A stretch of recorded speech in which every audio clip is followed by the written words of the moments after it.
Beredar video rekaman dugaan tindakan militer yang saat ini terjadi. Media sosial memberikan video tersebut secara terang-terangan menyebutkan jika mereka menunjukkan pengangkutan kendaraan militer Rusia di Tyumen, Siberia Barat.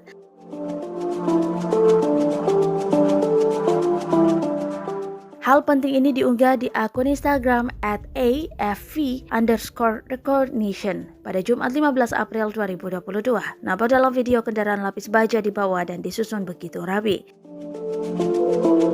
Hal ini akankah menambah pertanyaan yang banyak diberikan tentang keberlanjutan peperangan hingga saat ini.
Terima kasih sudah nonton.